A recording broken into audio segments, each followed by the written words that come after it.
Politik Kelantan bergolak, 50 pegawai tadbir negeri keluar Dewan. Nahas pesawat Nuri, gerakan mencari 3 lagi mangsa diperhebatkan.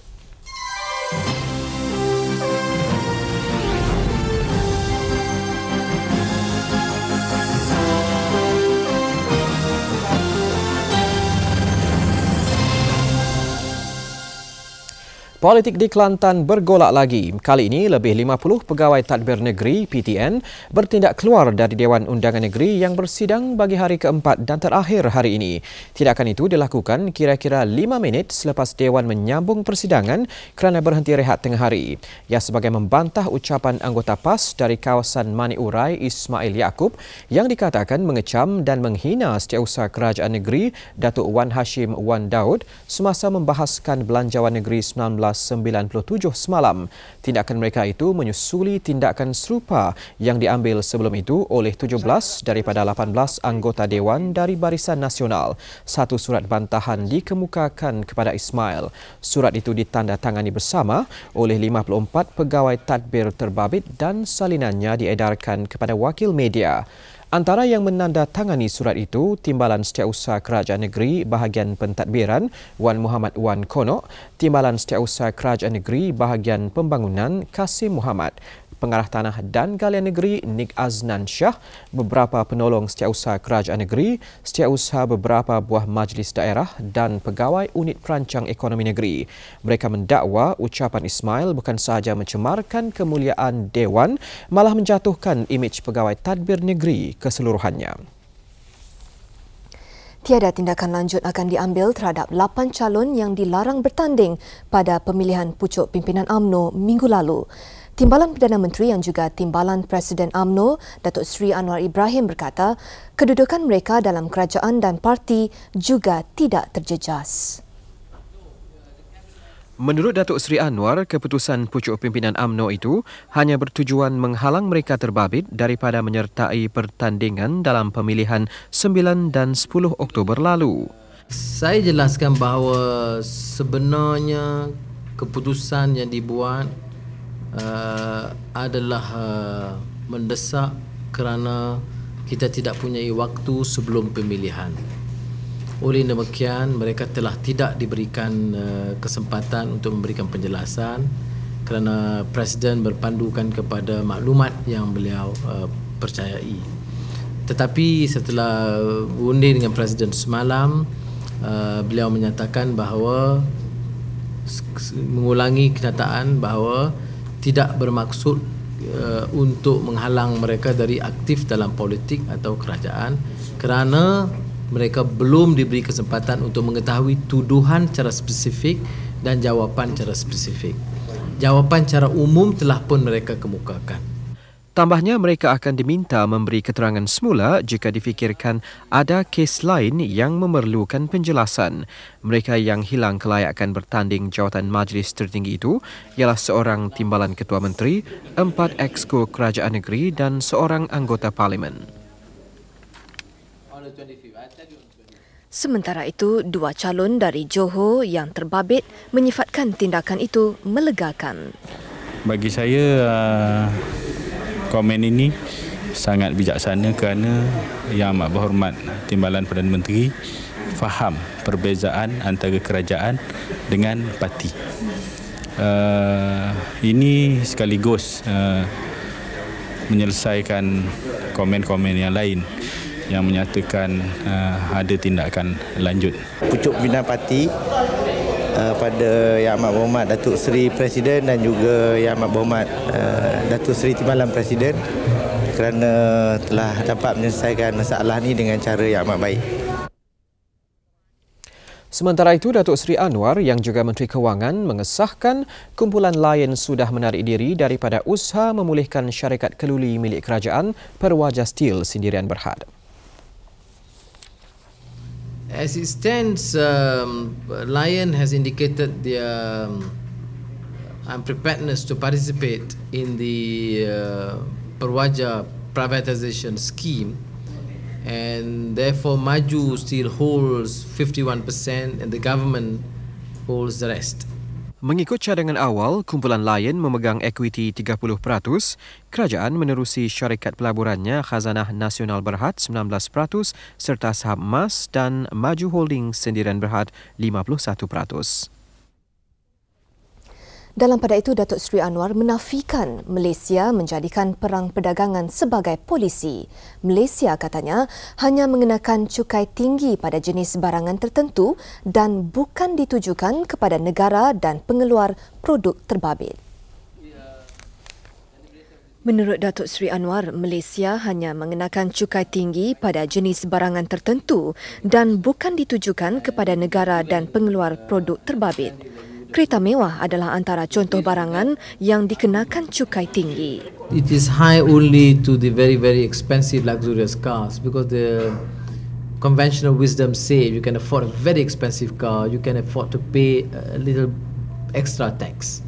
Beliau berkata demikian ketika menjawab soalan wartawan Australia mengenai cukai tinggi yang dikenakan terhadap beberapa barangan keluaran negara itu. Menurut Datuk Seri Anwar, meskipun ia tinggi, namun cukai negara masih rendah berbanding beberapa negara membangun lain. Our philosophy has been lowering tax means better productivity and energizing the people to work harder. That has been the philosophy, and you have seen the last few years, thousands of items have been either abolished and tax have been abolished or reduced. Dua anak kapal pesawat Nuri Tentera Udara Diraja Malaysia (TUDM) yang terhempas di perairan Pulau Pinang malam semalam disahkan terbunuh. Dua lagi dijumpai selamat terapung di sekitar kawasan kejadian pagi tadi, kira-kira 40 batu nautika ke barat daya Pulau Pinang. Manakala sehingga lewat petang tadi, 3 lagi anak kapal pesawat itu masih hilang. Mereka yang selamat ialah juruterbang pesawat Lieutenant Daud Sulaiman dan bentara kanan Hakimi Mansur. Lieutenant Daud dan Hakimi yang memakai jaket keselamatan ditemui terapung di sekitar kawasan kejadian kira-kira pukul 9 pagi oleh nelayan.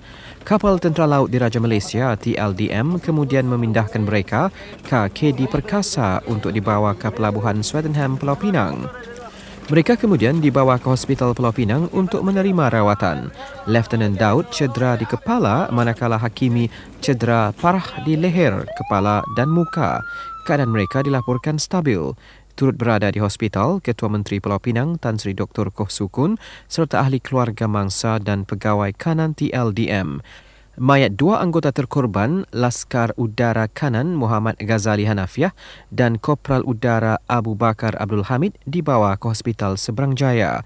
3 lagi mangsa nahas yang masih hilang ialah pembantu juruterbang Lieutenant Zaili Othman, Sarjan Penerbangan Tuan Yaakob Yahya dan Laskar Udara Kanan Saidun Syari. Sehingga lewat petang tadi, gerakan mencari dan menyelamat masih diteruskan. Keadaan cuaca yang buruk menyukarkan usaha mengesan bangkai pesawat terbabit. Ia membabitkan pesawat Nuri, Beechcraft, kapal Tentera Laut Diraja Malaysia, TLDM KD Mahameru serta 4 kapal peronda polis marin dengan 70 anggota.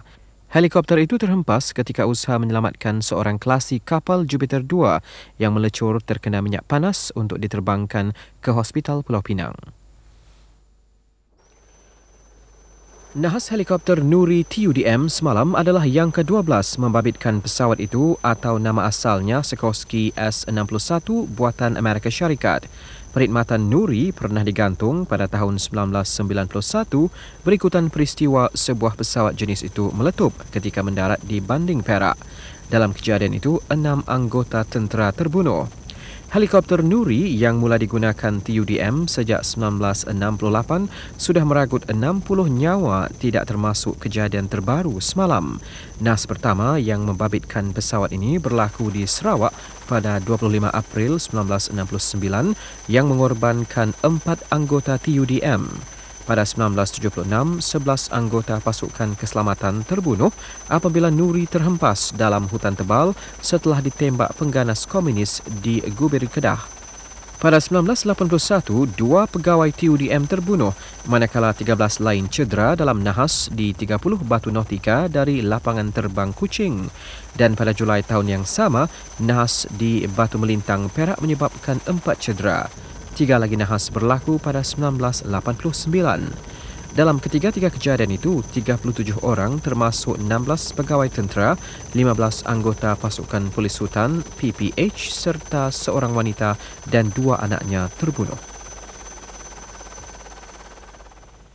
Sementara itu, 2 kelasi kapal Jupiter 2 termasuk seorang yang melecur akibat terkena minyak panas ketika membaiki enjin kapal berkenaan dibawa ke Hospital Pulau Pinang pagi tadi. Som Sakmand, 33 tahun dan Sakda Buntam, 30 tahun warga Thailand dibawa ke pangkalan marin di Glugor dengan bot marin pukul 8 pagi. Sejurus tiba, mereka dibawa ke Hospital Pulau Pinang.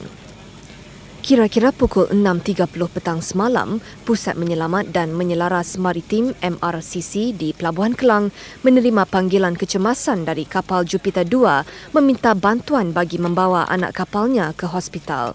MRCC kemudian menghubungi Pangkalan Tentera Udara di Raja Malaysia TUDM Butterworth yang kemudian menghantar sebuah helikopter Nuri ke lokasi kapal berkenaan. Bagaimanapun, pesawat bersama 7 anak kapal itu terhempas semasa berlegar di udara menunggu persediaan membawa pesakit berkenaan. Sebuah jenama kicap diharamkan penjualannya.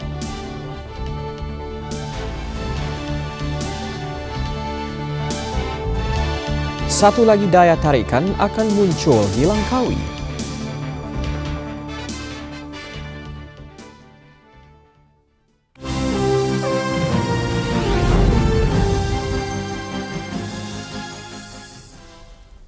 Syarikat Pembuatan Malaysia perlu meneruskan usaha pengubahsuaian strategik bagi menjamin mereka kekal kompetitif dan berdaya saing. Timbalan Perdana Menteri Datuk Seri Anwar Ibrahim berkata, pengeluaran berasaskan teknologi intensif dan keberkesanan dalam mengurangkan kos buruh adalah haluan masa kini. Datuk Seri Anwar merasmikan kilang pengeluar pemaju komputer Western Digital di Petaling Jaya pagi tadi. Katanya industri di Malaysia tidak lagi boleh berdaya maju dengan terus bergantung kepada tenaga buruh murah. Menurutnya, kerajaan menggalakkan pembabitan industri berteknologi tinggi kerana ia membantu memperluaskan industri negara. Ia juga turut memajukan aktiviti penyelidikan dan pembangunan. In this context, the government will continue to encourage the private sector to develop and broaden its R&D capabilities. And as these capabilities will be the catalyst for further broadening of the technology base and competency, which are crucial for maintaining, if not improving, Malaysia's competitive position in the global market. Kesatuan Sekerja diingatkan agar mengkaji dengan terperinci perjanjian bersama sebelum menandatanganinya. Menteri Sumber Manusia Datuk Lim Ahlek berkata, kesatuan dan majikan perlu memahami dengan jelas setiap perkara yang dipersetujui untuk mengelakkan kekeliruan. Datuk Lim berkata, penelitian penting bagi mengelak berlaku rasa tidak puas hati setelah perjanjian bersama dimeterai.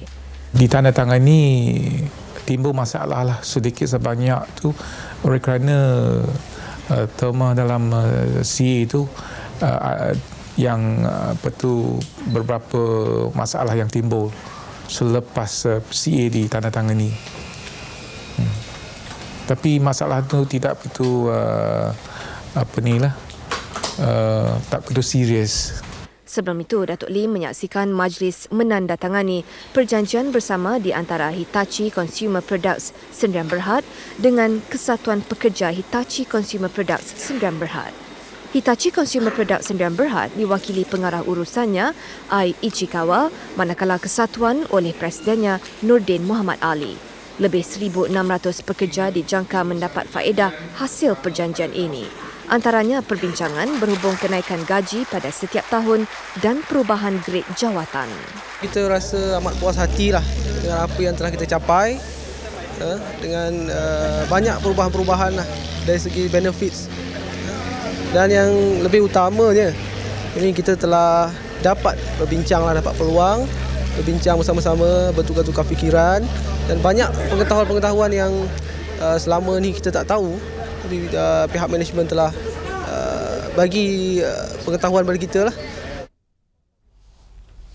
Langkawi akan mempunyai satu lagi daya tarikan baru apabila Villa Pintar berasaskan pelancongan siap dibina menjelang tahun 2000. Villa itu yang pertama seumpamanya di dunia dilengkapi sistem rel pandu pintar IGR yang menjamin keaslian alam persekitaran.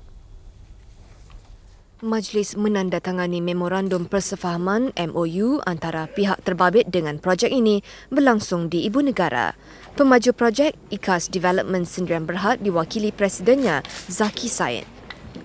Manakala Sirim Berhad diwakili Presidennya Dr. Muhammad Arifin Atun. MTDC oleh Ketua Eksekutif Anwar Muhammad Noor dan Scan Data Teknologi oleh Pengarah Urusan Lim Yong Chiang. Majlis disaksikan Menteri Sains, Teknologi dan Alam Sekitar Datuk Low Hen Deng. Projek yang akan dibina di tapak seluas 107 hektar di Bukit Batu Hampar membabitkan kos RM530 juta. Operasi sistem rel pandu pintar IGR dijangka beroperasi 24 jam sehari. Apa yang unik, ia menggunakan tenaga solar. Laporan Kesan Alam Sekitar EIA projek ini dijangka dikeluarkan oleh Jabatan Alam Sekitar akhir bulan ini. Kita beralih ke laporan saham. Harga saham di Bursa Saham Kuala Lumpur ditutup tinggi dalam dagangan lega. Indeks komposit naik sebanyak 1.59 mata kepada 1158.42. Indeks perusahaan juga naik 2.95 mata kepada 2208.51. Sejumlah 287.318 juta saham bernilai hampir 2.6 bilion ringgit diniagakan. Pada penutup, sebanyak 331 kaunter untung, 228 rugi, manakala 155 lagi kaunter diniagakan tidak berubah.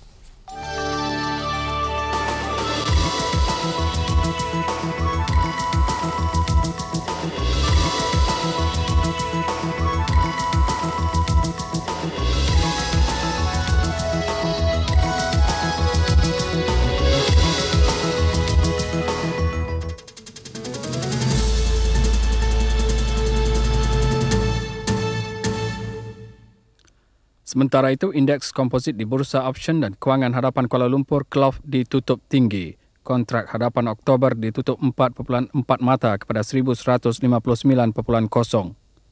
Sebanyak 279 kontrak diniagakan. Di pasaran tukaran asing, ringgit ditutup tinggi berbanding mata wang Amerika. Berikut disenaraikan nilai ringgit berbanding beberapa mata wang utama dunia.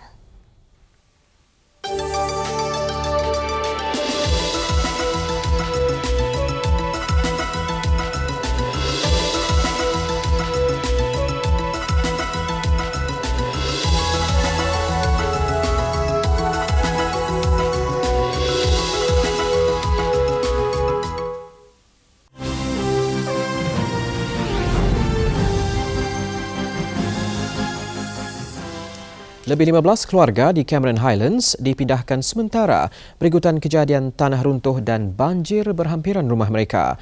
Antara kawasan terbabit ialah perumahan kaki tangan kerajaan di Jalan Langgak Mercu dan perumahan guru di Jalan Indah Tanah Rata. Kejadian tanah runtuh ini dilaporkan berlaku 2 hari lalu. Hujan lebat sejak seminggu lalu menyebabkan kawasan berbukit berhampiran rumah pangsa yang menempatkan lebih 12 keluarga guru ini runtuh. Runtuhan bukit setinggi 200 meter turut membawa bersamanya pokok dan lumpur. Aliran lumpur ini kemudiannya membanjiri rumah ini. Kejadian itu berlaku cepat, lebih kurang 10 minit. Dia dah mula turun semua pokok-pokok kayu. Menurut Pegawai Daerah Cameron Highlands, Razali Ahmad, pihaknya telah mengarahkan semua keluarga terbabit mengosongkan kediaman mereka. Mereka ditempatkan di Sekolah Ahmad Shah dan Rumah Rehat Kerajaan. Saya nasihatkan penduduk-penduduk yang rumahnya agak membahaya di bawah-bawah bukit dan di tebing-tebing sungai, elok melaporkan diri kepada bilik gerakan kita di pejabat daerah, dan kalau tidak mereka boleh melaporkan diri ke bilik gerakan polis Tanah Rata supaya kita dapat mengambil tindakan segeralah, menyediakan tempat-tempat dan persediaan-persediaan lain untuk mengelakkan daripada bencana daripada berlaku. Sementara itu di Melaka, lebih 250 kedai, pejabat dan juga bank di Pekan Masjid Tanah tidak boleh beroperasi sehingga tengah hari tadi akibat dilanda banjir kilat. Kejadian itu adalah kali ketiga berlaku pada minggu ini berikutan hujan lebat lebih 3 jam pada awal pagi. Banjir berlaku pukul 8 pagi setelah air dari Sungai Baru melimpah dan naik hampir 1 meter. Tempat paling teruk dilanda banjir ialah kawasan perhentian bas. Kebanyakan kedai terpaksa ditutup sementara pemiliknya sibuk membersihkan kedai mereka. Bank pula terpaksa menghentikan operasi sehingga air surut. Berikutan itu, kebanyakan penduduk bimbang kejadian sama akan berulang lagi kerana musim tengkujuh sudah bermula. Banjir kilat ini juga mengakibatkan kerugian berikutan perniagaan mereka tidak dapat dijalankan dengan sempurna. Jadi bila berlaku macam ni susahlah kita nak kerja kan. Sebab air naik, kita susah, pelanggan pun susah juga. Sebab dia orang nak berurusan. Maklum bank kita hari-hari ada transaksi. Jadi terganggulah transaksi itu semua. Saya ingat dalam ini bulan sudah 3 kali saya kena. Macam mana kita nak selesai ini perkara ni kita pun tak tahulah.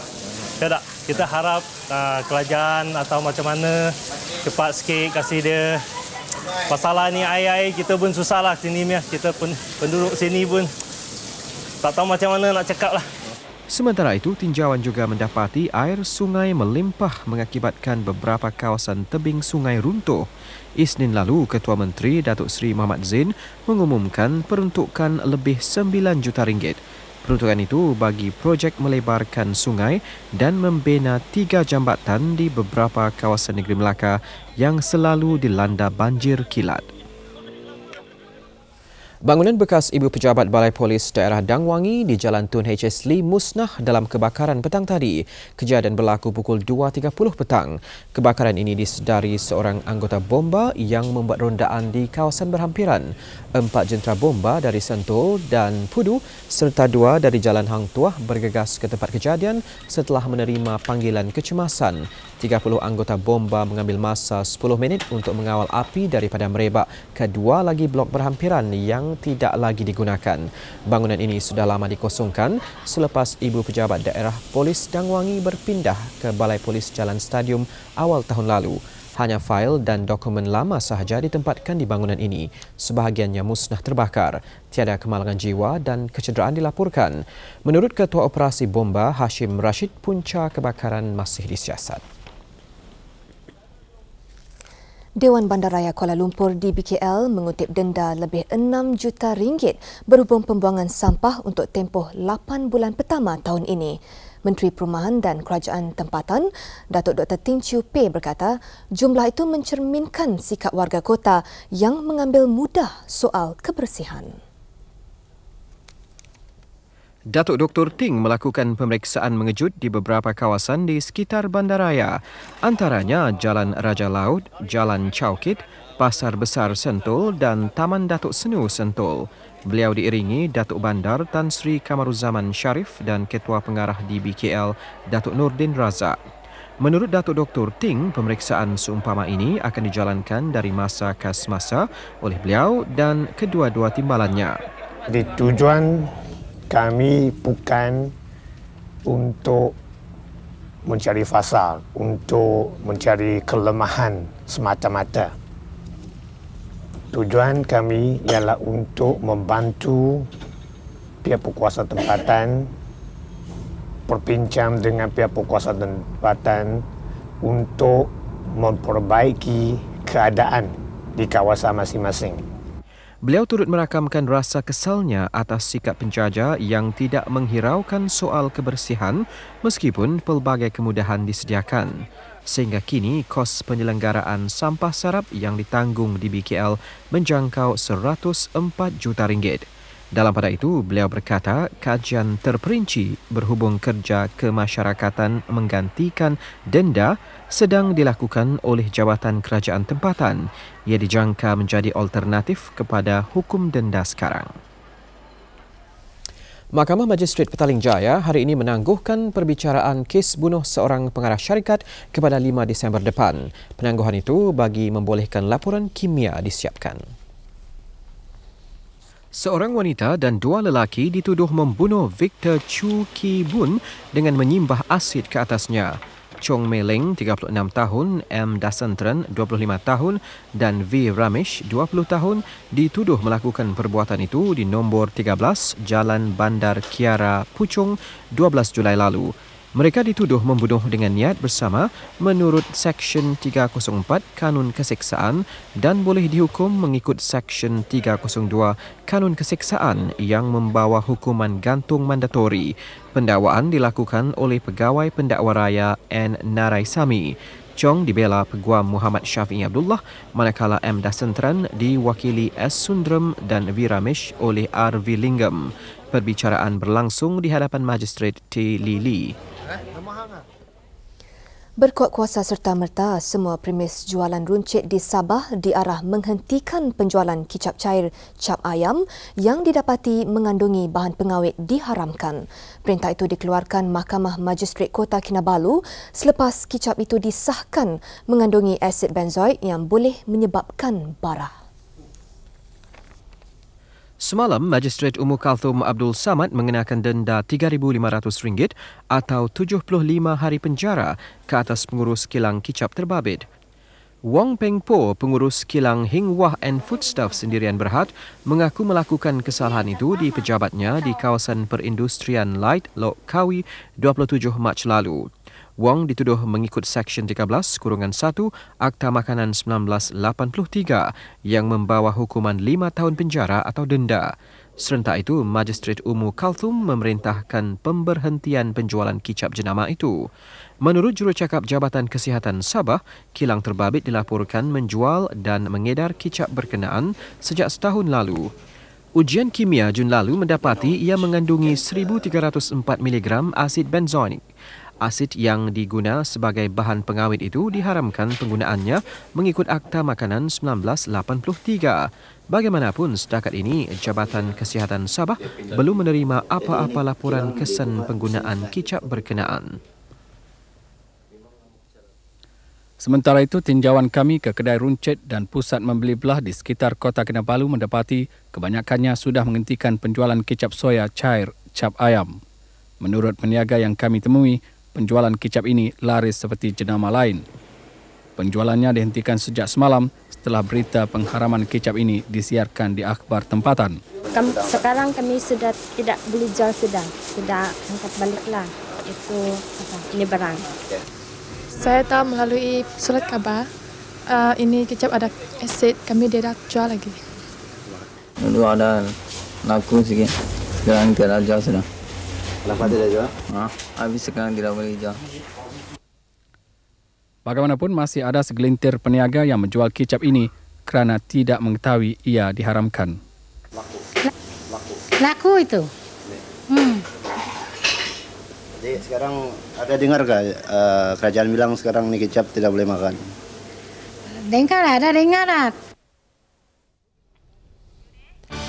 Hubungan Taipei-Beijing kembali meruncing.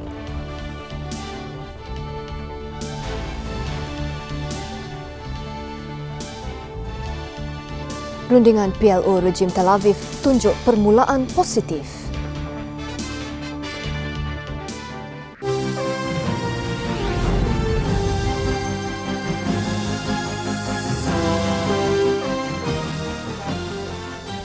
Pergolakan di Afghanistan, Rusia diberi amaran supaya tidak campur tangan dalam masalah dalaman Afghanistan. Timbalan Menteri Luar Taliban Sher Muhammad Stanekzai berkata, tindakan Moskow hanya akan memburukkan lagi keadaan. Muhammad merujuk kepada kenyataan Rusia yang ingin menghantar tentera ke Afghanistan bagi menyokong pemimpin bekas kerajaan Ahmad Shah Mas'ud. Sementara itu, rundingan Puak Taliban dengan Panglima Uzbek Jeneral Abdul Rashid Dostum membuahkan hasil positif. Rundingan anjuran Pakistan itu berlangsung di kubu Kuat Dostum di Mazar-e-Sharif, utara Kabul. Kedua-dua belah pihak akan mengadakan pertemuan di Ibu Pejabat Taliban di barat daya wilayah Kandahar. Mereka akan membincangkan isu kedamaian, keselamatan dan pembentukan kerajaan mewakili semua puak. Dalam pada itu, penyokong Ahmad Shah Massoud terus melancarkan serangan ke atas puak Taliban di sepanjang jalan keluar dari utara Kabul. Pada masa sama, Duta Amerika Syarikat di PBB, Madeleine Albright, mendesak puak bertelagah meredakan keadaan di samping mencadangkan gencatan senjata terhadap Afghanistan. Perkembangan di utara Iraq. Wakil Kesatuan Patriotik Kurdistan PUK yang berada di Paris mendakwa tentera elit pimpinan Saddam Hussein sedang menuju ke utara negara itu bagi memulakan serangan ke kawasan Puak Kurdis. Sehubungan itu, wakil PUK menggesa Amerika Syarikat campur tangan. Wakil itu juga mendakwa kemarahan tentera Iraq bertentangan dengan hasrat Amerika Syarikat yang berusaha mencari jalan tengah penyelesaian konflik. Bagaimanapun, tiada sebarang pengesahan mengenai dakwaan itu. Sementara itu, Parti Demokratik Kurdistan KDP terus mengukuhkan kedudukan selepas melakukan serangan balas ke atas tentera PUK di Sulaimaniyah. Kawasan berkenaan dikuasai PUK sejak Jumaat lalu. Rundingan Pertubuhan Pembebasan Palestin dan rejim Tel Aviv di Taba, Mesir dikatakan menunjukkan permulaan yang positif. Isu utama yang dibincangkan ialah mengenai kelewatan rejim Israel berundur dari Hebron. Rundingan dihadiri Wakil Amerika Syarikat Dennis Ross. Perbincangan bertumpu kepada usaha melaksanakan syarat perjanjian damai Asia Barat yang dimeterai pada 1995. Bagaimanapun, rundingan bermula lewat 2 jam berikutan wakil rejim Yahudi bertemu Perdana Menteri rejim Benjamin Netanyahu di Baitul Maqdis pada saat-saat akhir sebelum ke Mesir. Sebelum itu, pemimpin Palestin Yasir Arafat membidas cadangan rejim Zionis untuk membahagikan Hebron kepada 2 bahagian. Menurut Perjanjian Damai Asia Barat, rejim Israel sewajarnya menyerahkan kembali kawasan itu kepada rakyat Palestin. Ketua Majlis Keselamatan Rusia Alexander Lebed menafikan dia merancang merampas kuasa sebagaimana yang didakwa Menteri Dalam Negeri Anatoly Kulikov. Sehubungan itu, Lebed memberi amaran akan menyaman Kulikov di mahkamah berhubung tuduhan tidak berasas itu. Kenyataan ini berikutan dakwaan Kulikov, Lebed cuba mengambil alih kuasa Presiden dan membentuk pasukan tentera sendiri. Kulikov adalah musuh politik Lebed. Kulikov mendakwa Lebed menggunakan kuasa yang ada padanya untuk membentuk struktur kuasa baru Kremlin. Kulikov juga mengarahkan pihak keselamatan mempertingkatkan kawalan di sekitar Moskow bagi menghadapi sebarang kemungkinan. Sementara itu, Presiden Boris Yeltsin menggesa kedua-dua pemimpin supaya segera menyelesaikan perbalahan antara mereka. Di Pakistan, tunjuk perasaan oleh 2,500 pelajar bertukar ganas setelah mereka mengancam merempuh bangunan pentadbiran kerajaan di utara bandar Lahore. Sebelum itu, mereka berarak di jalan utama sekitar bandar sambil melaungkan slogan anti-kerajaan.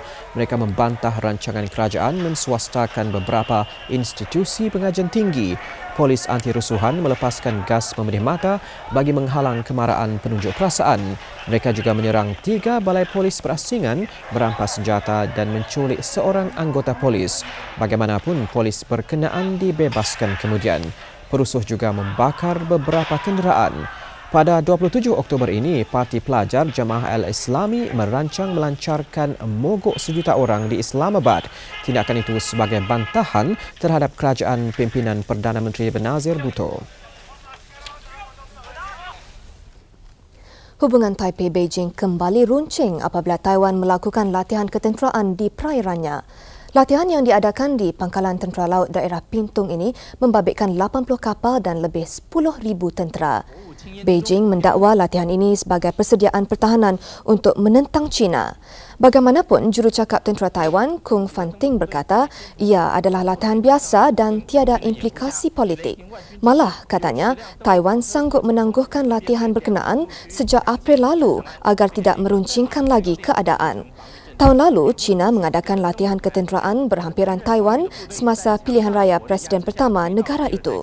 Latihan itu sebagai amaran kepada pengundi Taiwan setelah Beijing mengumum tidak mengiktiraf kemerdekaan negara Taiwan.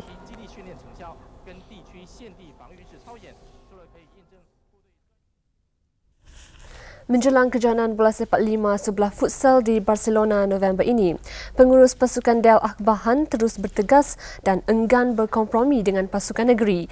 Beliau tetap mahukan pemain terbaik mewakili negara pada penyertaan di kejohanan itu. Justru beliau dan jurulatih negara ke kejohanan itu, Vic Hermans, akan meneliti pemain-pemain berpotensi secepat mungkin.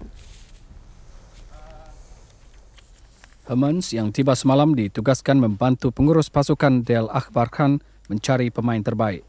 Jurulatih berusia 43 tahun itu merumuskan permainan 5 sebelah mempunyai perbezaan besar dengan permainan biasa.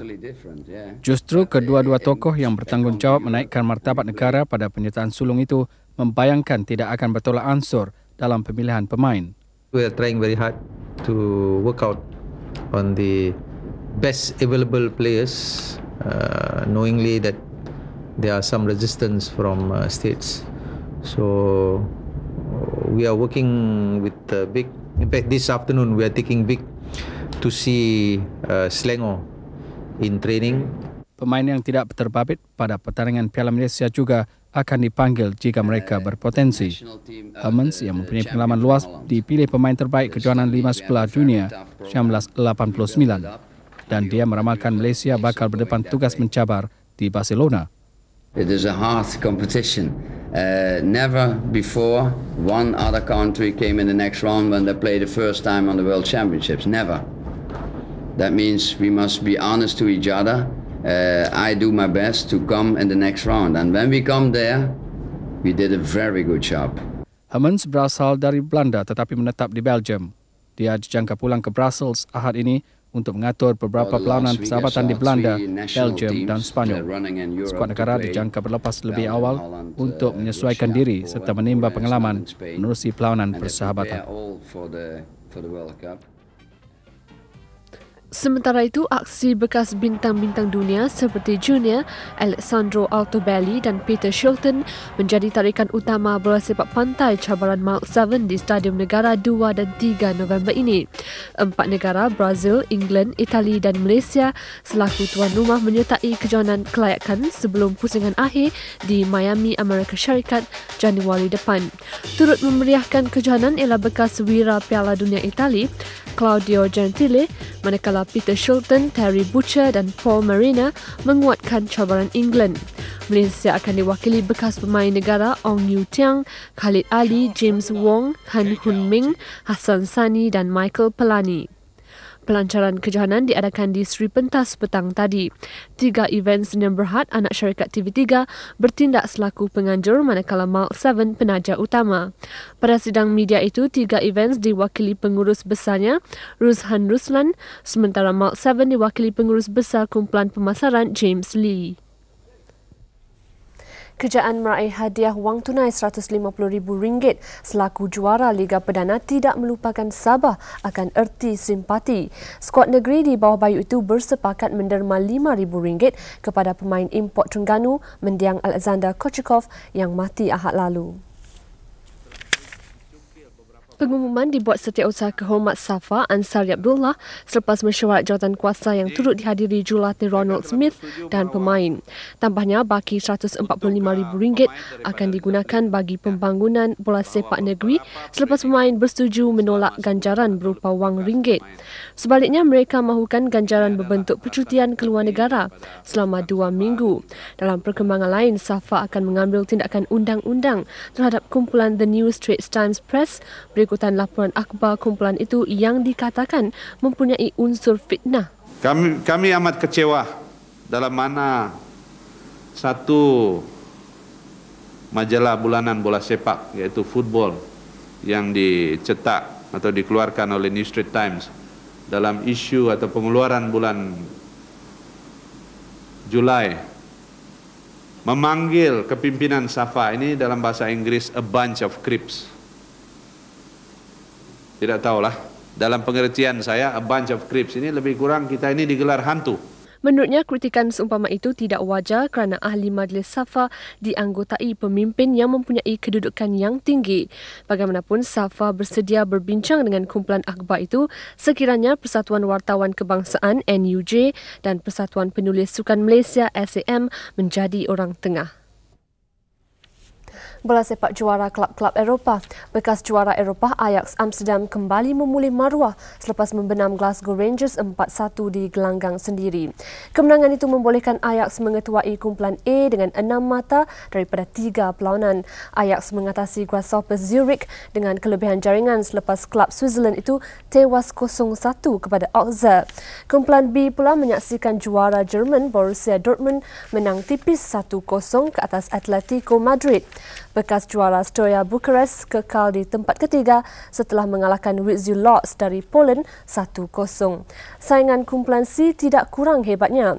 Juara bertahan Juventus hanya mampu seri 1-1 dengan Rapid Vienna, manakala Manchester United mengalahkan Fenerbahce Turki 2-0. Namun United melalui saat-saat menggerunkan apabila bas yang mereka naiki diserang penyokong-penyokong tuan rumah. Kemenangan 1-0 ke atas Rosenborg membolehkan FC Porto kembali mendahului kumpulan D. Manakala AC Milan dikejutkan klub Kerdil Sweden IFK Gothenburg 1-2 di Stockholm. Sementara itu, pemain kelahiran Afrika Selatan, Sean Dundee membantu Calcio dari Jerman menewaskan klub Itali AS Roma 3-0 pada perlawanan pertama pusingan kedua Piala UEFA. Pemain tengah berpengalaman Ben Schutter memberi amaran awal kepada pasukan pelawat apabila tandukannya hampir menghasilkan jaringan. Namun gol yang dicari diperolehi pada lewat babak pertama menerusi jaringan Thorsten Fink. Tindakan bijak Dundee yang juga digelar Crocodile memastikan Calcio selesa mendahului pihak lawan di separuh masa kedua. Dan gandingan Dundee serta Fink memastikan klub Jerman itu mengutip kemenangan berharga dengan gol ketiga pada minit ke-75. Dunia sukan dikejutkan dengan tragedi dahsyat apabila sekurang-kurangnya 80 peminat bola sepak mati terhimpit di Guatemala. Mereka terbunuh apabila sebahagian tempat duduk penonton runtuh dan menghempap kumpulan peminat yang lain. Menurut laporan, angka kematian dijangka meningkat memandangkan 150 peminat mengalami kecederaan serius. Kejadian berlaku 45 minit sebelum sepak mula perlawanan kelayakan Piala Dunia di antara Guatemala dan Costa Rica. 74 mati akibat terhimpit pada pagar besi stadium, manakala 6 lagi mati ketika dalam perjalanan ke hospital. Usaha segera untuk menyelamatkan mangsa gagal dalam keadaan huru-hara. Laporan awal mendakwa tragedi berpunca daripada jumlah penonton yang melebihi had stadium. Stadium Mateo Flores ini boleh menampung 45,000 tetapi hampir 60,000 membanjirinya ketika kejadian. Presiden Guatemala Alvaro Arzu dan Presiden Costa Rica Jose Maria Figueres belum memasuki stadium ketika ia berlaku. Arzu mengumumkan tempoh berkabung 3 hari di Guatemala. Persekutuan Bola Sepak Antarabangsa FIFA akan memutuskan sehari 2 lagi sama ada perlawanan itu akan diadakan di stadium berkenaan. Kejohanan skuash wanita dunia berpasukan. Pilihan utama kejohanan Australia akan berdepan New Zealand di separuh akhir esok selepas mengetepikan Scotland 3-0 siang tadi. Pemain nombor 5 dunia Liz Irving diturunkan sebagai pemain pertama Australia menentang Wendy Maitland berskirt biru. Jelas Maitland bukan tandingannya apabila memenangi set pertama dengan mudah tanpa memberi pemain Scotland itu sebarang mata. 2 set terakhir juga menyaksikan Irving mempamerkan kawalan gelanggang yang kemas untuk kemenangan 9-3 dan 9-4. Sementara itu, kewibawaan pemain nombor 1 dunia Misha Martin membantu Australia mengutip mata kedua. Martin menewaskan Claire Waddle berskirt merah juga straight set 9-4, 9-5 dan 9-4. Pada satu lagi perlawanan, pemain nombor 4 Australia, Carol Owens, yang menggantikan Sarah Fitzgerald menumpaskan Pamela Nemo berbaju cerah. Owens menang mudah 9-2 pada set pertama. Kehilangan konsentrasi menyaksikan Owens bangkit memberi saingan pada set kedua. Namun pukulan drop shots mengelirukan membolehkan Owens menang 9-6. Cabaran Scotland berakhir apabila Nemo menarik diri daripada meneruskan permainan set ketiga.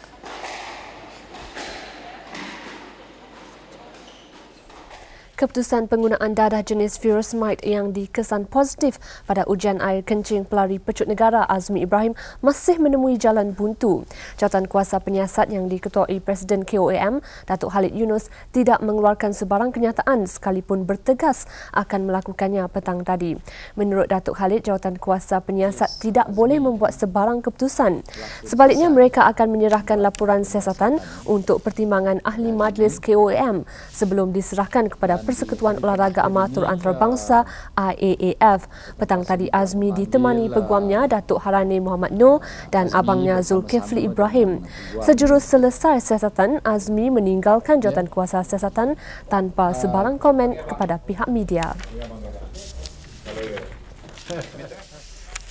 Liga Hoki Malaysia perlawanan pertama pusingan suku akhir berlangsung petang tadi. Selepas merangkul kejuaraan Liga, Yayasan Negeri Sembilan YNS meneruskan keunggulannya dengan membelasah Majlis Perbandaran Petaling Jaya MPPJ 6-2. Dalam satu lagi perlawanan, Tenaga Nasional Berhad TNB dan Bank Bumi Putra Malaysia Berhad BBNB seri 1-1. Bagaimanapun, MPPJ berjersi biru memukau pihak lawan dengan jaringan S. Surya Gandhi pada minit ke-20.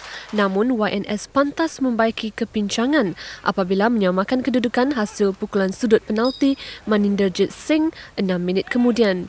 Penyerang lincah negara Minarwan Nawawi meletakkan YNS di hadapan hasil percubaannya pada minit ke-35. MPPJ makin gelisah apabila S. Kuhan menambah gol ketiga YNS. Arshamke turut membuktikan kehebatannya apabila menghasilkan gol keempat. Brian Jayasiva cuba meniup kembali semangat juang MPPJ apabila menjaringkan gol kedua pada minit ke-49. Begitupun penguasaan YNS sukar digugat dengan 2 gol pada minit-minit terakhir jaringan Maninderjit Singh dan Mukesh Kumar. Sekian laporan sukan untuk malam ini. Kita akan kembali bersama Suhaimi dan Yusanani untuk perkembangan buletin seketika nanti. Sekian, salam hormat dan selamat malam. Berita hiburan. Selepas menyepi selama 2 tahun, penyanyi Casey yang popular menerusi lagu Seribu Impian muncul dengan album terbarunya. Kelahiran album kedua, Menatap Memori, memberi nafas baru kepadanya untuk terus bersaing di pesada seni tanah air. Casey mula menimba pengalaman sebagai pemuzik dan penyanyi 5 tahun lalu. Beliau pernah dianugerahkan sebagai artis lelaki baru terbaik 94. Menatap Memori ialah album terbitan bersama Jason Geh, Richard Chua dan Fauzi Marzuki. Memuatkan 10 lagu, album ini turut mendapat sentuhan beberapa penulis lirik dan komposer terkemuka seperti S. Amin Shahab, Hafsah Hassan, Johan Nawawi dan Arab. Album Menatap Memori yang berkonsepkan pop dan R&B ini sudah berada di pasaran sejak bulan lalu. Ruang angkasa Kota Kinabalu diwarnai pelbagai corak layang-layang dari seluruh dunia sempena kejohanan layang-layang Grand Prix 1996. 19 pasukan dari 16 negara menyertai pertandingan anjuran penerbangan Malaysia, MAS. Saksikan visual menarik itu yang mengakhiri buletin utama malam ini. Salam hormat. Dan selamat malam.